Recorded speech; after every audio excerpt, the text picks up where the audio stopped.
If you know these 60 idioms, your English is excellent. Welcome back to jenifar English. Of course, I'm Jennifer. Now let's get started. You're going to learn these idioms as a quiz. You'll see a sentence on the screen with a blank, and you need to complete the idiom in 5 seconds.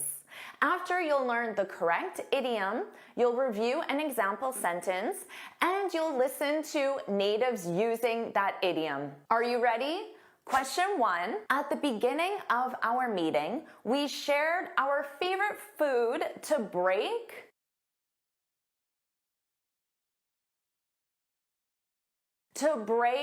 the ice. To break the ice.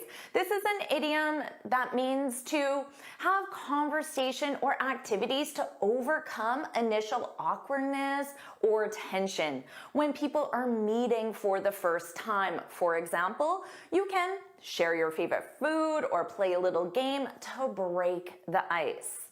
Now remember that idioms are words in a fixed order that have a non-literal meaning. Because they're in a fixed order, you cannot say we broke ice. That isn't correct. You can't say we broke an ice. That isn't correct. And you definitely can't say we broke ice cubes. You must say we broke the ice. And of course, here your verb to break is conjugated in the past simple. Don't worry about taking notes because I summarize everything in a free lesson PDF. You can find the link in the description. It was just break the ice and now let's have some fun, you know. Yeah. I shake some hands, I break the ice and make small talk about their backgrounds. I take a genuine interest in the people. Question 2. Great job with the presentation. You knocked it out of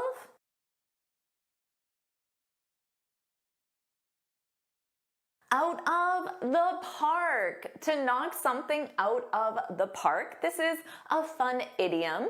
It means to do something exceptionally well. So you can use this to compliment someone. For example, the team knocked it out of the park with their innovative product launch.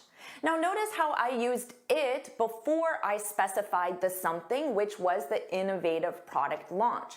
You can do it the other way and say the team knocked the product launch, the something, the team knocked the product launch out of the park. The team did exceptionally well.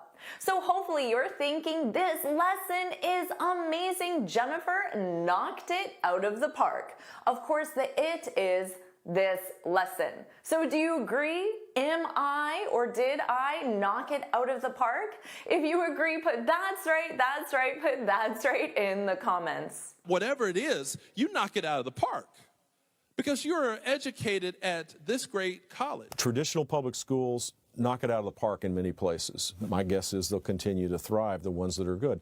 Very rarely is your first movie going to knock it out of the park. Question 3. I was offered my dream position, but if I accept it, I have to move to another city away from my family. I'm between a rock and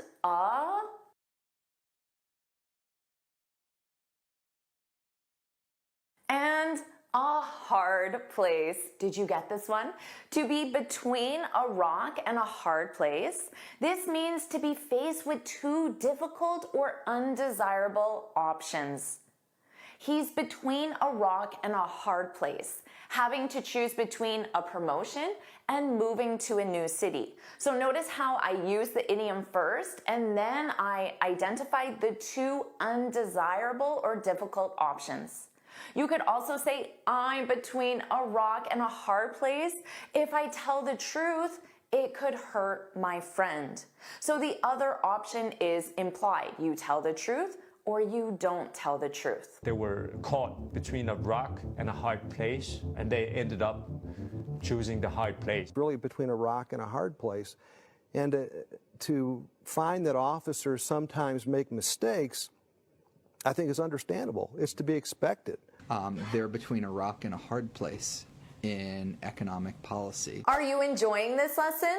If you are, then I want to tell you about the Finally Fluent Academy. This is my premium training program where we study native English speakers from TV, movies, YouTube, and the news so you can improve your listening skills of fast English, expand your vocabulary with natural expressions, and learn advanced grammar easily. Plus, you'll have me as your personal coach. You can look in the description for the link to learn more, or you can go to my website and click on Finally Fluent Academy. Now let's continue with our lesson. Question 4, the party is on Saturday, but it's a surprise. Don't spill the...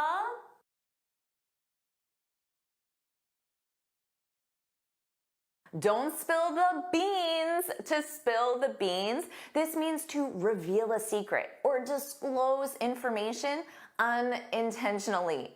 So for example, I accidentally spilled the beans because it's not intentional. I accidentally spilled the beans about their engagement. I didn't know it was a secret. Or you could reassure someone, your secret is safe with me. You know, I won't spill the beans. I won't reveal your secret. And he would try to get kids to spill the beans on the family, you know, like my mother's pregnant, my daddy doesn't know. The authorities thought if he was tortured, he might spill the beans, but there weren't any beans to spill. If you don't spill the beans now, we're gonna finish this talk down at the station. Question 5, you don't have to work tonight and miss your party. I was just pulling your...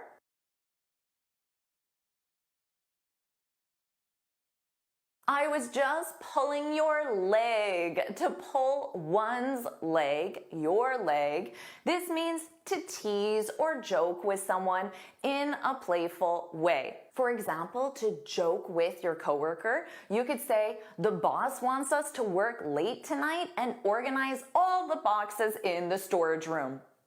And your coworker could reply back and say, seriously? That will take hours, and I have tickets to Taylor Swift.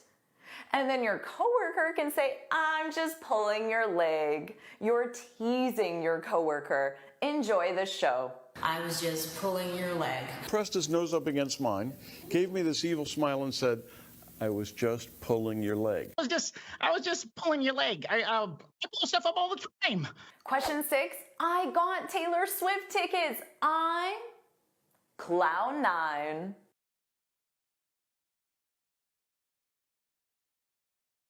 I am on cloud 9 because this expression is to be on cloud 9, which means to be extremely happy. He's been on cloud 9 since he got engaged. Remember to conjugate that verb to be.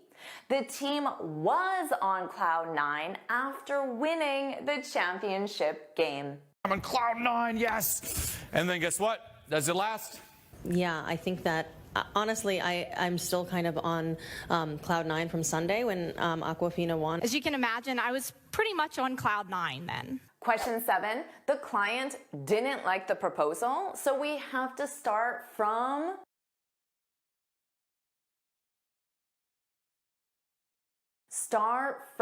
scratch. To start from scratch, this means to start from the very beginning. So you have to do it again. For example, my computer crashed and now I have to start from scratch because you lost your entire project. Or you could say, I started learning English from scratch last year or 3 years ago, from the very beginning. Hello, how are you? The very beginning. So I guess you're going to have to start from scratch. So they had to start from scratch. Macmillan most recently had to start from scratch. Question 8, as the project manager, Jane calls the when it comes to the timeline.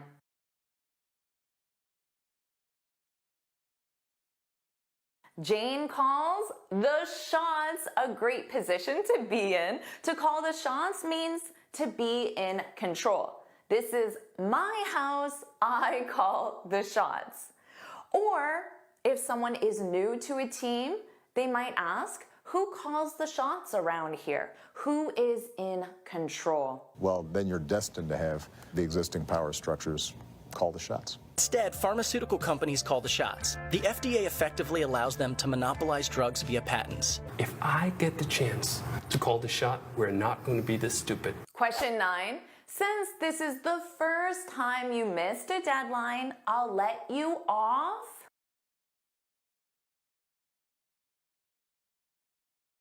I'll let you off the hook. To let someone off the hook, this is a relief because it means to be released from responsibility, punishment, or a difficult situation. So you are not going to punish the person even though they did something wrong.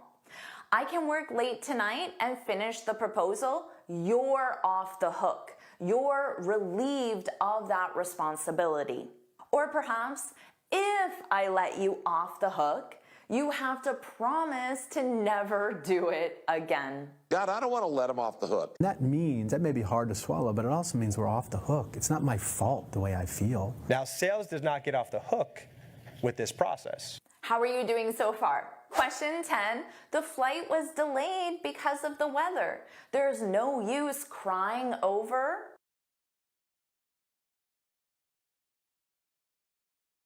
spilled milk. To cry over spilled milk, this means to be upset about something that can't be undone or fixed. For example, the client fired us because we missed the deadline. Let's not cry over spilled milk. Let's make sure this never happens again. Or you could say, the client didn't let us off the hook. Instead of crying over spilled milk, getting upset over something we can't change, let's brainstorm how we can improve. Because it's too late to cry over spilled milk. So I can cry over spilled milk, or I can do what I need to do, and I'm going to do what I need to do. It's like the old saying, don't cry over spilt milk. It's a little thing. Question 11, I finally the bullet and organize my taxes.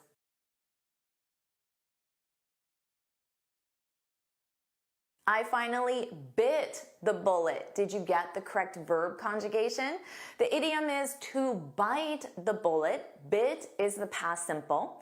And this means to do something unpleasant or difficult that is necessary. I must do my taxes. For example, I hate filing paperwork, but I'll just have to bite the bullet. I have to do it anyway. Or the garage is a mess. Let's bite the bullet and clean it up this weekend. So I thought, bite the bullet, don't put a voice in there. Wish they would have the courage to simply bite the bullet and tell us the truth. I'm just going to bite the bullet and reshape the butter block because that's the right thing to do.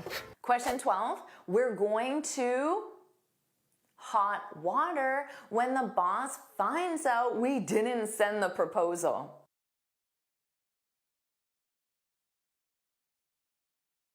We're going to be in hot water, which means you're going to be in trouble. After forgetting his anniversary, John found himself in hot water with his wife. Or the company violated safety protocols and is now in hot water. The captain flashed his, "You're in hot water now, look." She made sure both he and his tech ended up in hot water. His company Tesla has already been in hot water this year. Question 13, stop beating around and just tell me the final price.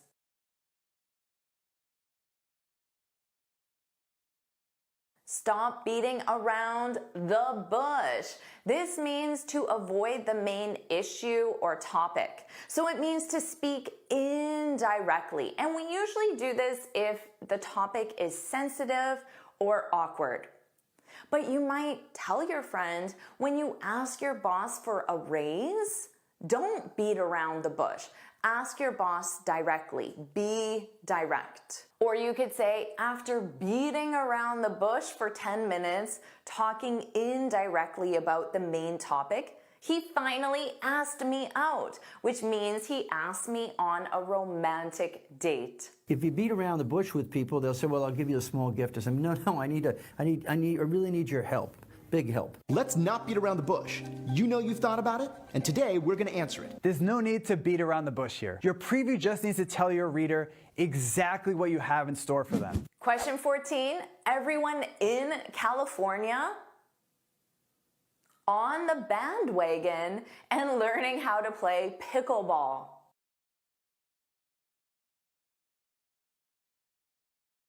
Is jumping. The idiom is to jump on the bandwagon. And this means to join, support, or start doing something because it's popular or trendy. For example, I jumped on the bandwagon and learned how to make the famous Dubai chocolate bar. This sounds like I learned how to make it simply because it's popular or trendy right now.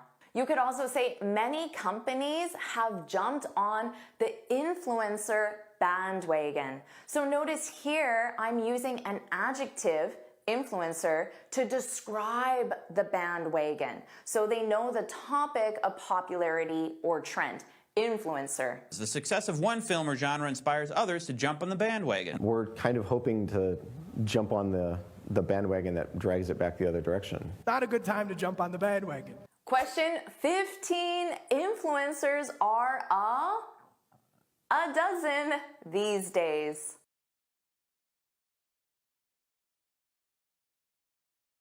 A dime a dozen, which means very common.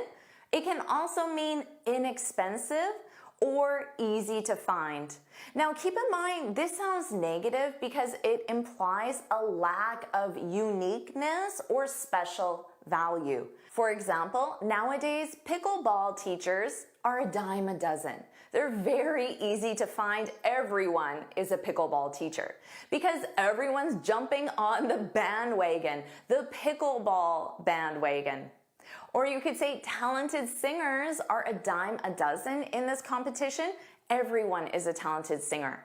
So you really need to stand out to win. You need to do something more than just sing beautifully. Investors know that ideas are a dime a dozen, but execution is what really matters. Cocktail consultants are a dime a dozen, and they come and put together menus, and there's not really a bar manager necessarily doing that. Amazing job. Now let's keep going, and you'll learn 25 idioms to describe people. Number 1, a people person. This is a must-know idiom. This is someone who enjoys interacting with others and is good at building relationships. For example, Jason is a real people person. So notice here, I'm using real to modify it, to intensify it. And don't forget that article, a people person. So he always makes everyone feel welcome. I'm a people person. Or you can say, we need a people person for this customer service position. Don't worry about taking notes because I summarize everything in a free lesson PDF. You can find the link in the description. Number 2, a go-getter. I love this one. It describes me, and I'm sure it describes you. A go-getter is someone who is ambitious and takes initiative to achieve their goals. For example, the team hired him because he's a go-getter. He is. So notice you need the verb to be conjugated with your subject and time reference. He is, he's a go-getter. Or you can say, I like working with go-getters. So notice here, I added that S to the noun to make it the whole category of people with go-getters because they push projects forward. He's a go-getter. Or maybe you're thinking, I'm a real go-getter when it comes to improving my English fluency. Does that describe you? If it does, put that's me, put that's me in the comments. Number 3, I'm sure this describes you as well, a smart cookie. So this is someone who is intelligent or clever, someone who is smart, but you can just add cookie to make it sound more casual and fun. Emma is a smart cookie. She solved that complex problem in no time. Yeah, she was a smart cookie. Or you're a smart cookie if you can figure out how to make that deal work. So notice, this is conditional.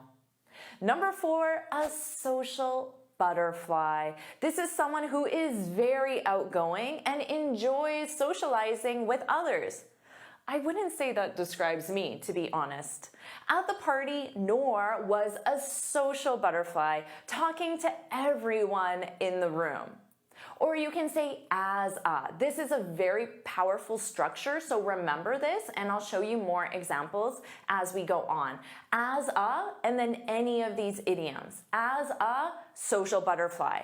Pedro always knows what's happening around the office. Number 5, a couch potato. You may know this one. It doesn't describe me. Hopefully, it doesn't describe you. This is someone who spends a lot of time sitting and watching TV or being inactive. So generally, when we say someone is a couch potato, it's a negative. We're calling them lazy.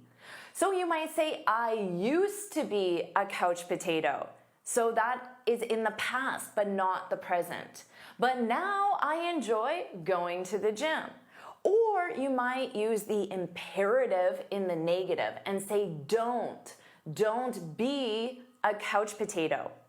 Let's go for a walk after lunch. So the opposite behavior of a couch potato. Number 6, a jack of all trades. Do you know this one? This is very common. This is a person who is skilled in many different areas, but not necessarily an expert in one of those areas. For example, my uncle is a jack of all trades. He can repair computers, fix plumbing issues, and cook gourmet dinners.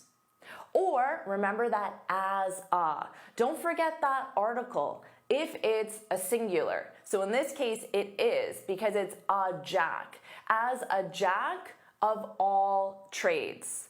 She's able to communicate to every department in the company. So notice you have Jack, which is a male's name in North America, but this idiom is gender neutral. You can use it with males and females.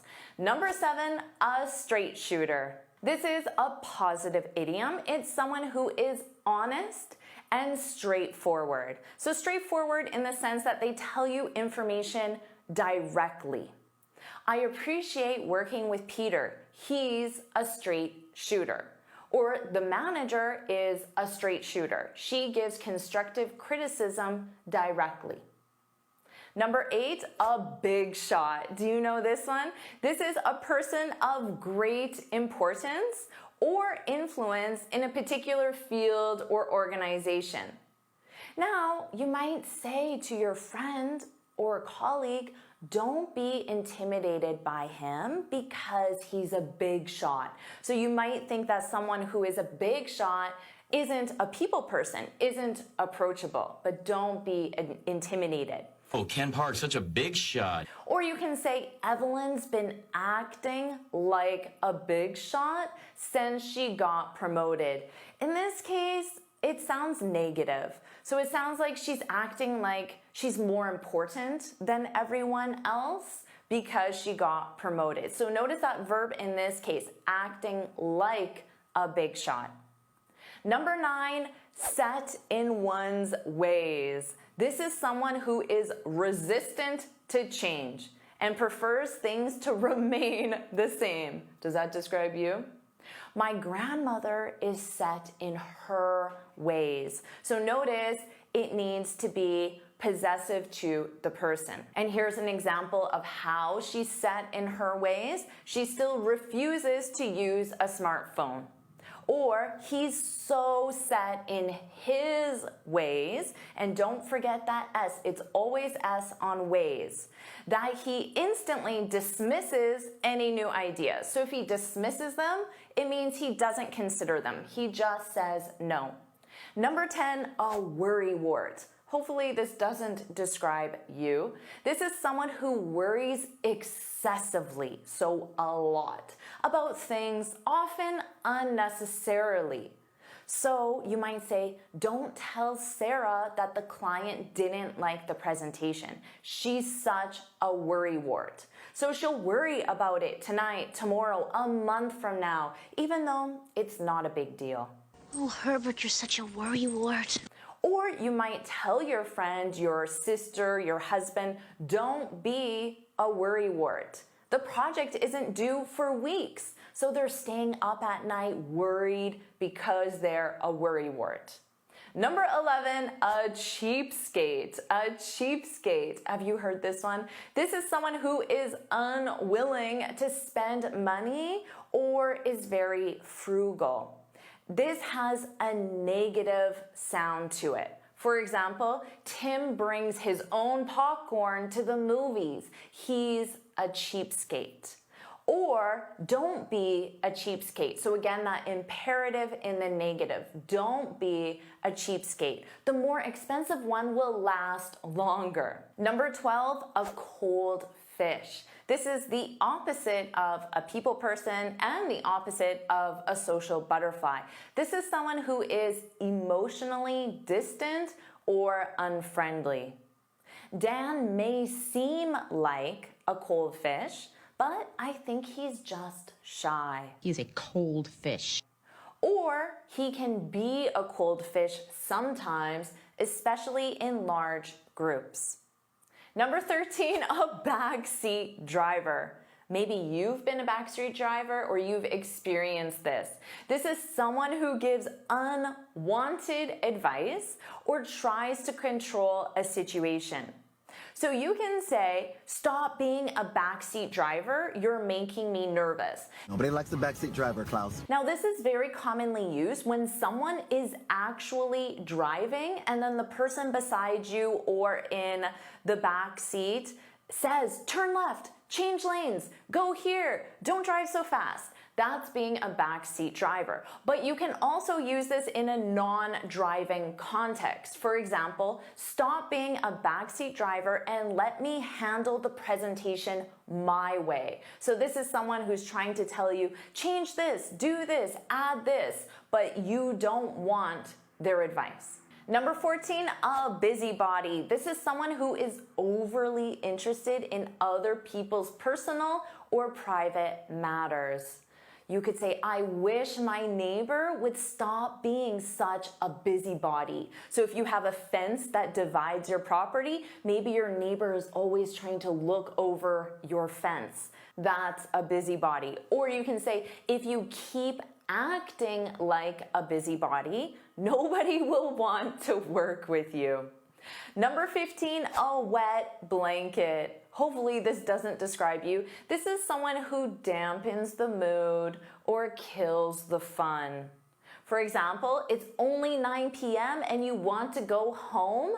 Don't be such a wet blanket. So you're having fun at the party, but your friend, your cousin, your spouse says, oh, I'm tired, let's go. So they're dampening the mood, they're killing the fun. I'm a wet blanket. You can say, I don't want to be a wet blanket, but we need to discuss why our sales are down. So having a negative discussion can dampen the mood, but sometimes you need to have those tough conversations. Number 16, a loose cannon. You don't want this person on your team. This is someone who is unpredictable and can cause trouble unintentionally. You can say he's a bit of a loose cannon. So a bit of is reducing it. It's making it less intense. We never know what he'll do next. So he's unpredictable, but his actions can have negative consequences.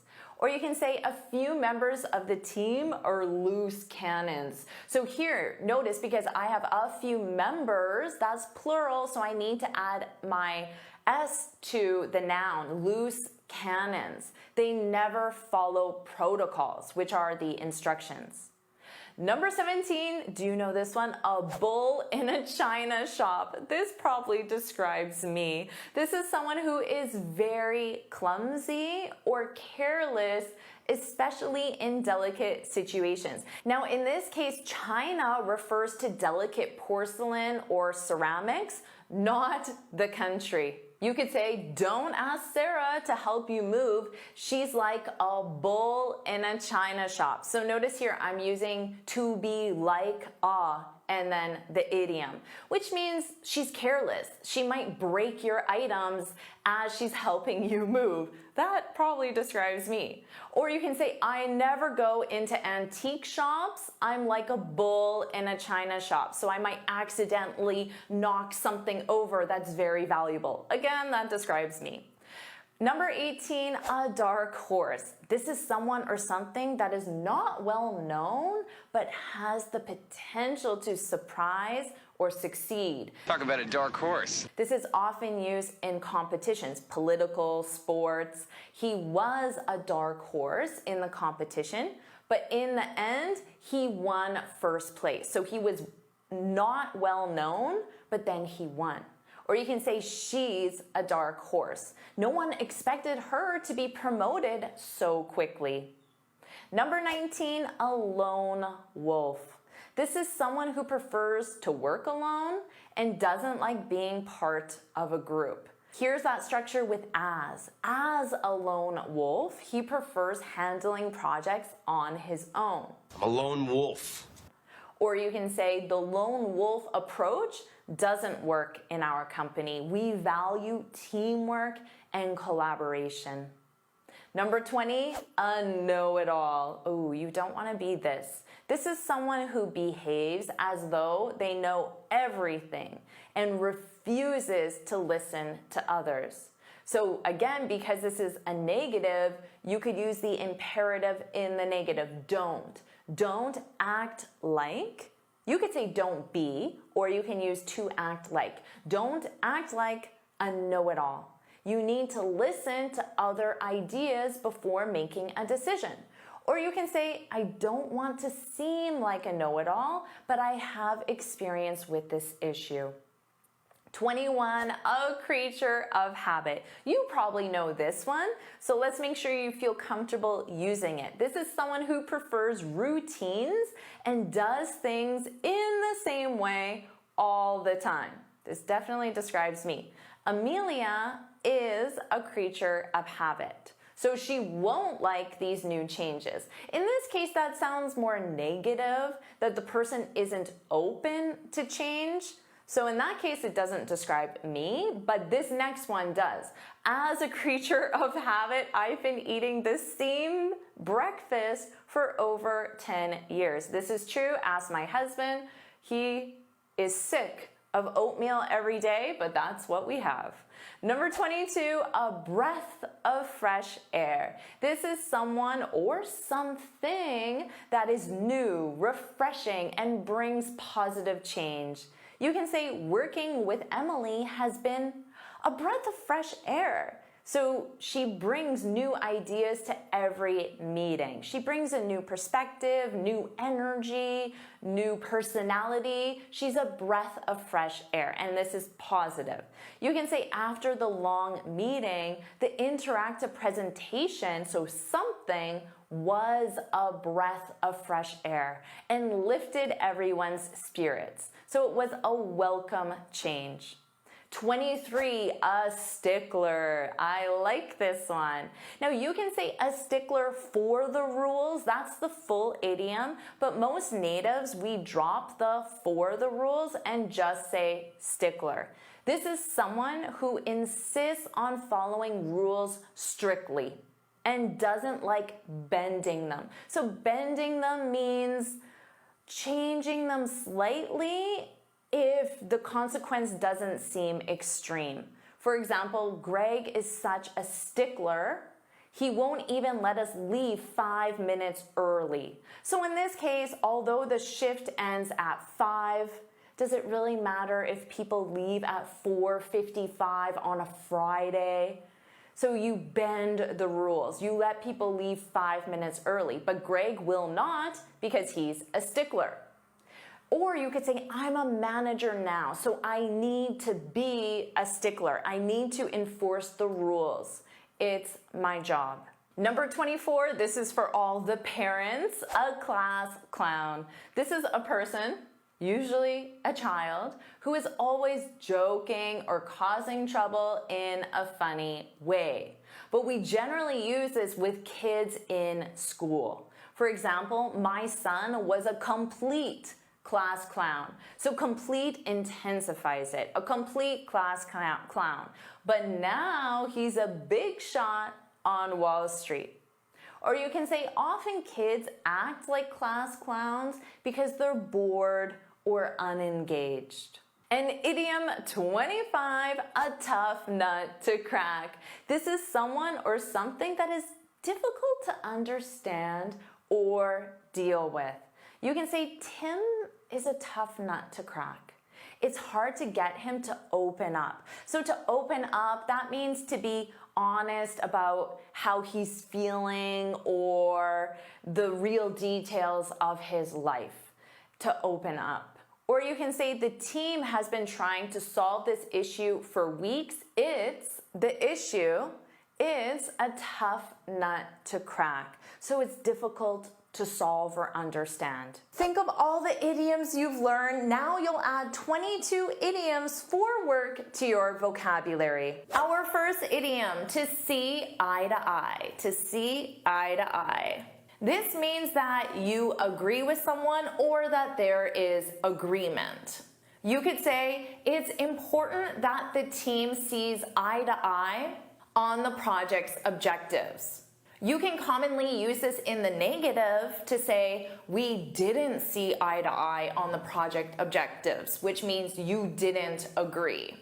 We don't see eye to eye. Our next idiom is very similar. It's to be on the same page. This is when you have a shared understanding or agreement. So to see eye to eye is always with agreement, but to be on the same page is when you have the same understanding. So similar, but slightly different. For example, we need to be on the same page regarding the timeline for the project.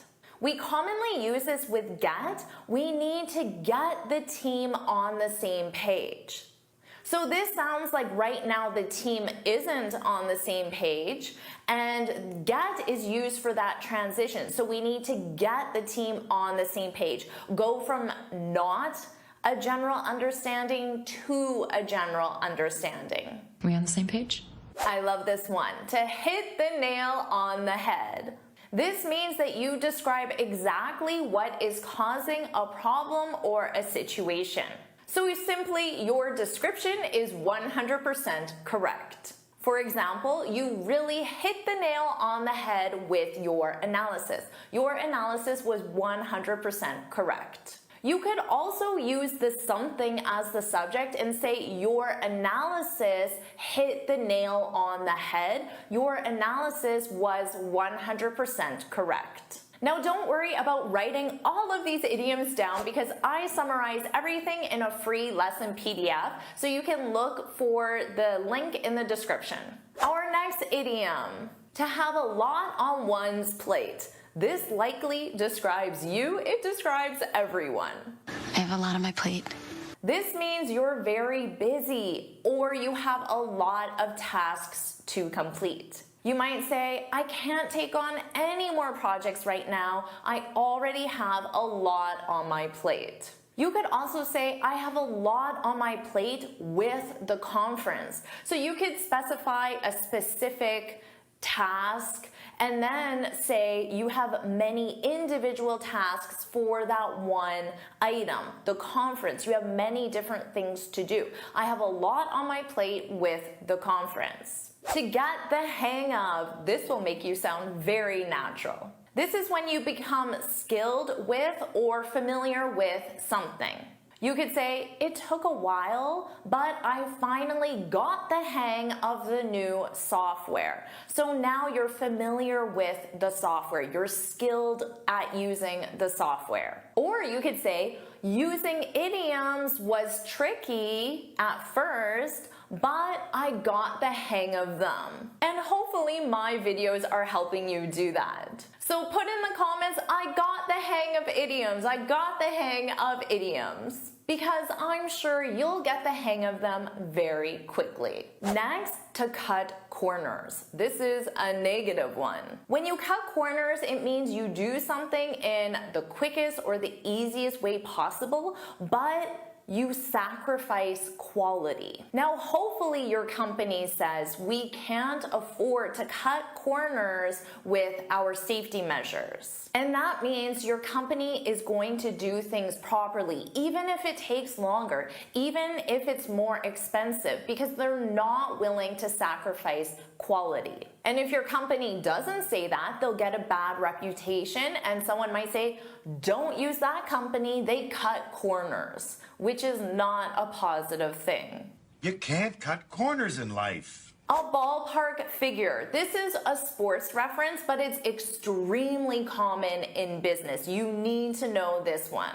A ballpark figure is an approximation or a rough estimate. So someone might ask, can you give me a ballpark figure for the budget of the project? They're asking you for an estimate. So not a specific number, just an estimate. The person could reply and say, we don't have the budget yet, but if I had to ballpark it, if I had to give you a ballpark figure, if I had to ballpark it, that's what a native speaker would say. If I had to ballpark it, I'd say $100,000. So that's my estimate of the budget, but it's not the exact number. It's just a ballpark figure. Take a guess, ballpark figure.